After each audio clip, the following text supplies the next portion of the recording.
आप जो बोल रहे हैं उसकी एक ऊर्जा बन रही है और आप उस सिमिलर परिस्थिति के नज़दीक खींच लिए जाएंगे जहाँ पर वो ऊर्जा अपना काम कर रही होगी।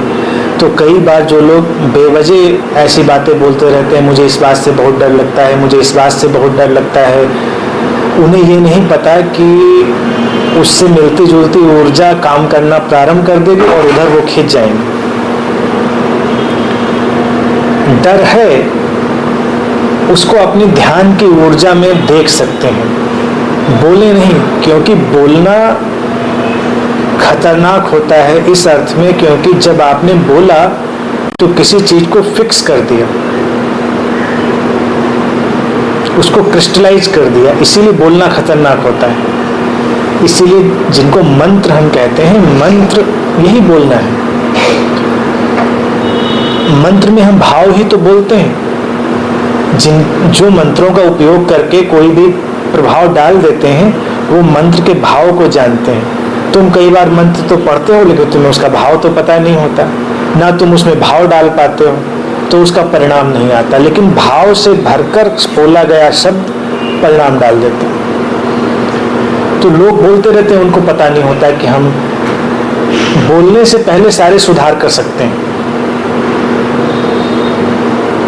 किसी से कोई बात भी कहनी है, कहने से पहले तक सारा सुधार संशोधन संभव है, लेकिन अगर कह दिया उसके बाद संशोधन फिर मुश्किल है।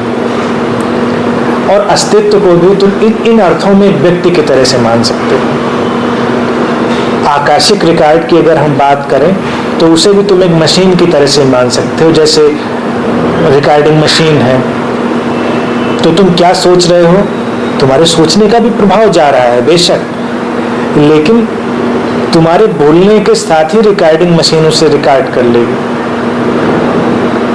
लेकिन बोलने से पहले तुम उसको अपने अंदर संशोधित कर सकते हो, उसे ठीक कर सकते हो, फिर तुम बोलोगे वो रिकॉर्ड हो जाएगा।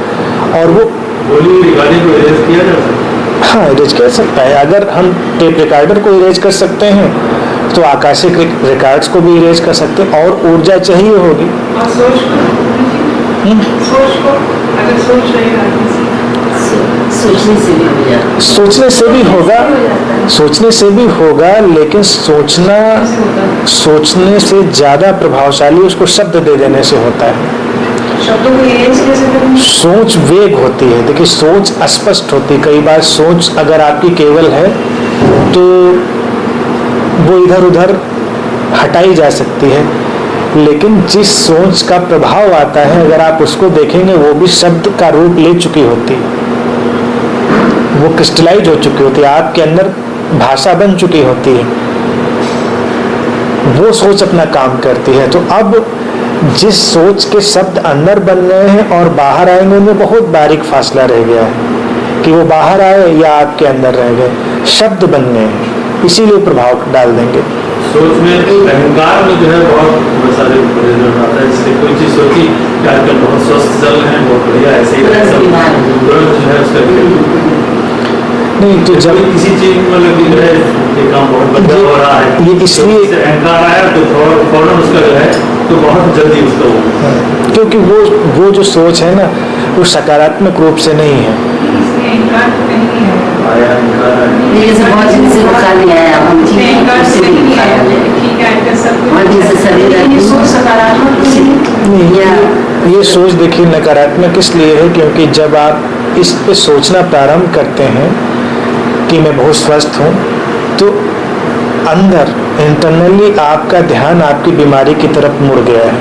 अन्यथा स्वस्थ व्यक्ति को अपना ख्याल भी नहीं आता स्वास्थ्य का। आप बहुत सफल हैं तो आपको ये ख्याल आया तो आपके अंदर उसकी जो अदर साइड है वो असफलता की तरफ मुड़ गई है, क्योंकि आपको कहीं उसका एक भय पकड़ गया है कि मैं बहुत ऊपर आ गया हूँ, कहीं ऐसा ना हो नीचे गिर जाऊँ। तो आप एक बात देखते हैं कि बहुत ऊपर आ गया हूँ और तुरंत आप नीचे खींचे लिए जाते हैं। तो वो इसलिए नकारात्मक परिणाम आता है क्योंकि जो आपको सकारात्मक दिखाई दे रहा है उसको दूसरी साइड नकारात्मक है, इसीलिए वो ख्याल आया है। बोलना या मतलब मुझसे कह दिया तो ब्रह्म हो गया शब्द का, सपोज कि मैं लिख दिया पूरे थी, मैंने 3 बार गलत मेडिकल सर्टिफिकेट दिया इमरजेंसी की वजह से।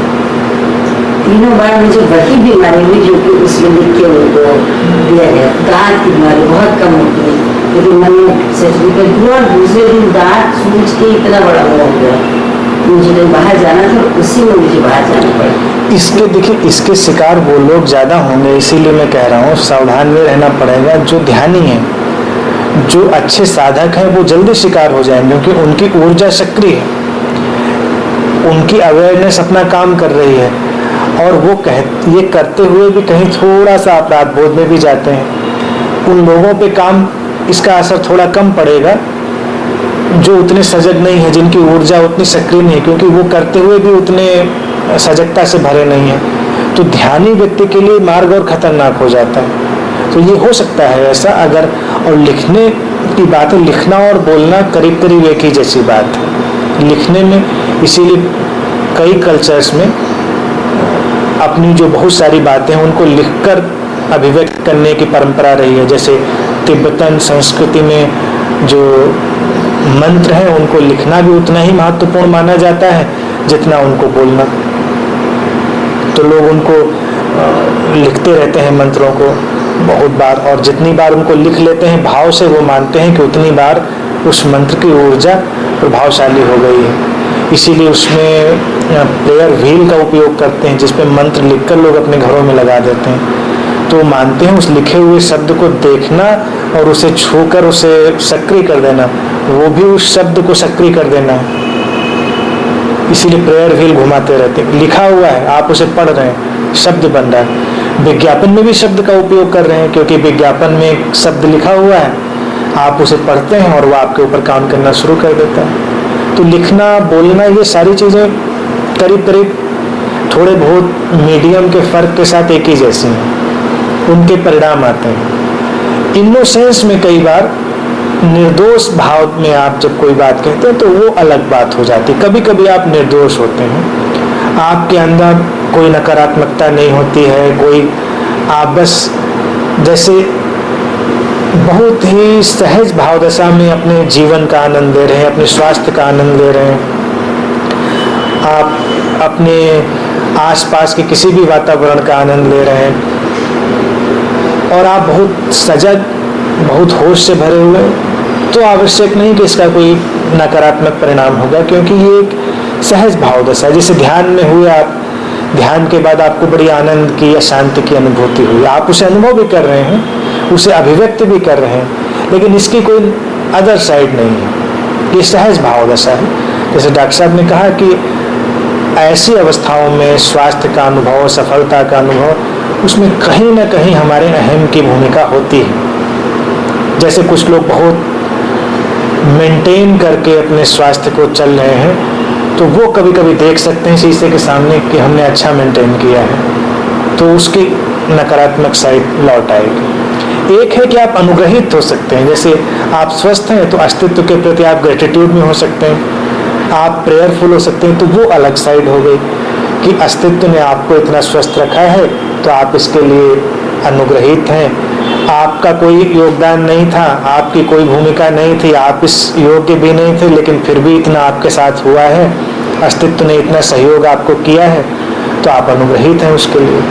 तो ये विनम्र दशा होगी, हम्बल साइड होगी, तो इसका नकारात्मक परिणाम नहीं होगा। हाँ, तब कुछ नहीं होगा। ये भी मंत्र है। अभी आपने बताया था हम बोलिए अपनी इरेज कर सकते हैं, वो कैसे कर सकते हैं? इसी तरह से आप अनुग्रह की भाव दशा का अभ्यास करिए। जब भी कोई भाव उठे, आप जीवन में जो है उसके प्रति अनुग्रह का उपयोग करिए, अनुग्रह का। और अस्तित्व में जो हो रहा है सो हो रहा है, आप उसमें अपनी दखलंदाजी मत करिए। अपनी ओर से दखलंदाजी करने से ही आप नकारात्मक परिणामों में जाते हैं। किसी को आप देखते हैं जेलसी आती है, किसी को आप देखते हैं आपको लगता है इसके साथ ऐसा है, मेरे साथ ऐसा नहीं है। तो आप अपने साथ तो कोशिश कर सकते हैं, दूसरे के बारे में सोचने का आपको कोई अधिकार नहीं है। वो उसकी अपनी डेस्टिनी है, उसके अपने कर्मों का परिणाम है, अस्तित्व का उसके प्रति अपना एक योगदान है, तो आप उसे बस केवल देख सकते हैं। परिणाम आएंगे उसके। और अनुग्रह का भाव जो है वो सबसे प्रभावशाली भाव है, उससे बहुत अच्छे परिणाम। ग्रेटिट्यूड, धन्यवाद। निर्जीव चीजों कभी ग्रेटफुल हो तो फिर जो है वो धोखा नहीं होता। निर्जीव चीजें जैसे किसी भी चीज़ पे ग्रेटफुल रहिए। देखिए, एक ग्रेटफुलनेस का सबसे बड़ा तकाजा ये है कि आप ये मान सकते हैं कि जो कुछ भी आपको मिल रहा है ये किस आधार से तय होता है कि आप इसके योग्य हैं। कौन सी चीज बताती है कि आप इसके योग्य हैं? आप ही जैसी परिस्थिति में कोई और व्यक्ति होगा, उसके साथ वो नहीं हो रहा होगा। तो आपकी अपनी कोई योग्यता, अपनी भूमिका नहीं है, ये अस्तित्व की अपनी करुणा है कि आपके साथ ऐसा हो रहा है। तो बस इसी से ग्रेटिट्यूड आता है। जब कभी इंसान को लगने लगता है मैं कर लूँगा, मैं कर रहा हूँ, ये मैंने किया है, बस वहाँ से अनुग्रह खत्म हो जाता है। आप अगर आज जीवित हैं, अस्तित्व की अपनी करुणा है, कोई कारण नहीं, कोई कारण हमको बताए क्या कारण है। जो नहीं रहते हैं उनके न रहने का कारण क्या है और हमारे रहने का कारण क्या है। आप समृद्ध हैं, इसका क्या कारण है। जो समृद्ध नहीं है उन हमारे कर्म अच्छे कर्म, कोई कर्म नहीं। अस्तित्व बिना कर्मों के चलता है, ये करुणा। अगर कर्मों को मानेंगे तो थोड़ा अहंकार आएगा कि हम अच्छे कर्म करके अच्छा बना लेंगे। अस्तित्व, लेकिन आयु के लिए भी कहते हैं कि डेस्टीन है हर चीज की तक में जीवित है। अस्तित्व की करुणा है, कोई डेस्टिनी नहीं। इस पे मैं हमेशा एक स्टोरी सुनाता रहा हूँ, कई बार मैंने सुनाई, मुझे बहुत अच्छी लगती है। ये जीसस इसको बहुत सुनाते थे, इसी बात के लिए सुनाते थे जीसस। और जीसस स्टोरीज से बहुत सारी बातें कहानियों से कहा करते थे। तो वो कहते थे कि एक बहुत ही धनी व्यक्ति था और अपना एक महल बनवा रहा था। और उसने कहा कि यहाँ पर काम करने के लिए लोग आए। तो कुछ लोग सुबह से आए, कुछ दोपहर से आए, कुछ शाम से आए और कुछ अभी अभी बस आके बैठे ही थे। और वो बाहर आया, उसने सबको बराबर पैसे बांट दिए। तो लोगों में बड़ा विरोध हुआ। जो सुबह से काम कर रहे थे उन्होंने कहा ये कौन सा इंसाफ है, दोपहर से काम कर रहे हैं उनको भी है और जो अभी अभी आके बैठे हैं उनको भी उतना ही पैसा। तो जीसस कहते हैं कि उस मालिक ने कहा कि मालिक मैं हूँ, तुम्हें तुम्हारी योग्यता और काम से कम दिया हो तो तुम विरोध करो। जितना मैंने दिया है, अगर तुम इतना काम करते तो तुम्हें इतना मिलता। तो लोगों ने कहा नहीं, आपने तो उससे कई गुना ज़्यादा मुझे दिया है। तो उन्होंने कहा इस पर फिर तुम्हें आपत्ति क्यों है कि जो अभी अभी आया है मैंने उसको भी उतना दिया है। मेरे पास देने के लिए बहुत है और मेरी मौज है, मेरा भाव है, मैं सबको बराबर दे रहा हूँ, तो तुम्हें कष्ट नहीं होना चाहिए। तो अस्तित्व ऐसा है, वो किसी कर्म, किसी डेस्टिनी से नहीं चलता। अगर उसकी करुणा है तो सब ठीक है, अगर उसकी करुणा नहीं है तो कुछ भी ठीक नहीं है। ये मानेंगे तो अनुग्रह आएगा, तब ग्रेटिट्यूड आएगा।